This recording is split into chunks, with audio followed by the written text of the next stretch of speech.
ओए मेरे शमशेरों, ऐसी ही रोचक कहानियों के लिए प्लीज लाइक करो, सब्सक्राइब करो और हाँ, घंटा जरूर बजा देना। यह कहानी है एक छोटे से शहर की, जिसमें चीकू अपने माता पिता के साथ रहता था। चीकू की आयु 11 वर्ष थी। वह छठी कक्षा में पढ़ता था। वह एक खुशमिजाज और ऊर्जावान बच्चा था। वह अपने स्कूल की दौड़ प्रतियोगिता में हमेशा फर्स्ट आता था। उसके चेहरे पर हमेशा हंसी बनी रहती थी।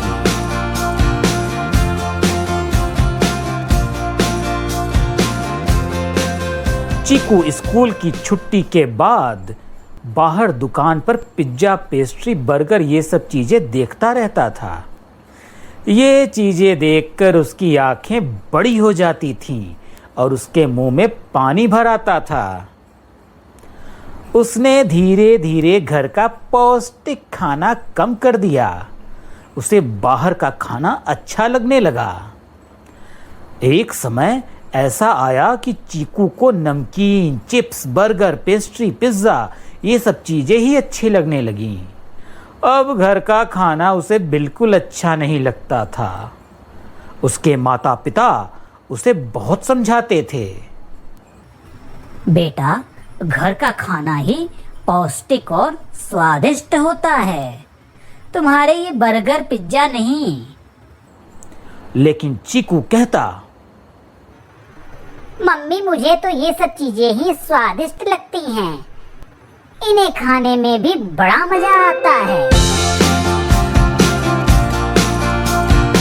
चीकू की माँ उसके लिए तरह तरह के व्यंजन बनाती ताकि वह घर का खाना ही खाए। लेकिन चीकू दौड़कर दुकान पर चला जाता और जंक फूड खरीदकर खा जाता था।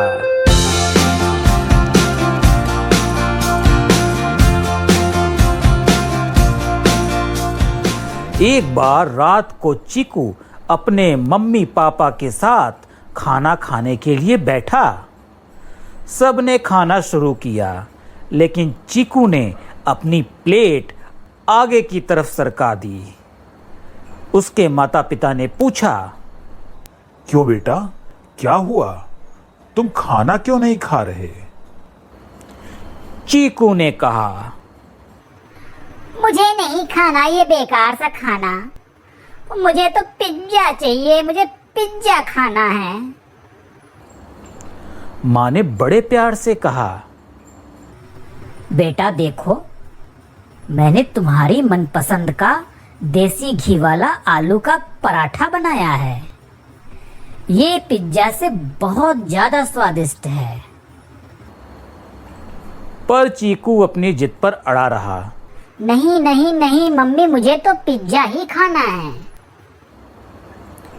मम्मी गुस्से में बोली, चुपचाप ये खाना खाओ, कोई पिज्जा विज्जा नहीं मिलेगा।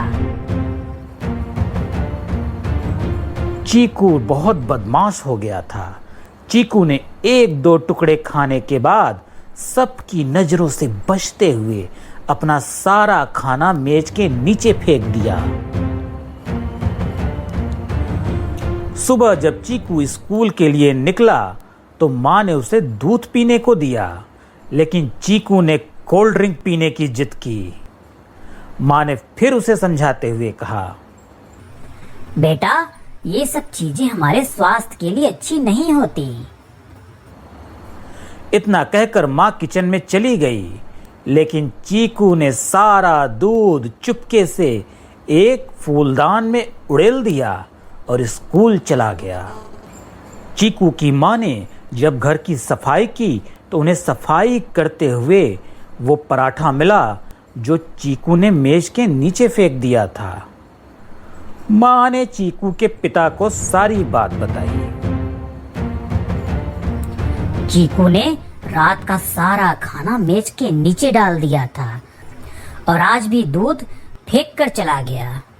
मैंने चुपके से उसे ऐसा करते हुए देख लिया था। चीकू के पिता ने कहा, हाँ, मैं देख रहा हूँ किस तरह वह रोज जंक फूड खाने के लिए जिद करता रहता है। वह दिन पर दिन कमजोर होता जा रहा है। समझ नहीं आ रहा उसका बाहर का खाना कैसे छुड़ाऊं। चीकू के माता पिता उसके खान पान को लेकर बहुत चिंतित हो गए।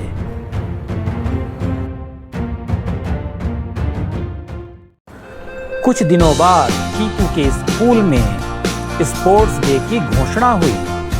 सभी छात्र अलग अलग एथलेटिक्स इवेंट में भाग लेने के लिए तैयारी करने लगे।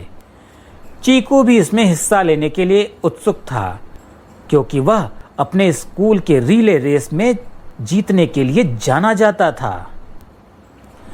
इवेंट के नजदीक आने तक चीकू ने अपने आप को सुस्त और कमजोर महसूस किया। खेल वाले दिन चीकू दौड़ प्रतियोगिता की तैयारी करने लगा। जैसे ही दौड़ शुरू हुई, थोड़ी दूर भागने पर ही चीकू की सांस फूलने लगी। चीकू के पेट में अचानक बहुत जोर से दर्द होने लगा और वह लड़खड़ाकर गिर गया और रेस हार गया। चीकू की टीम बुरी तरह हार गई।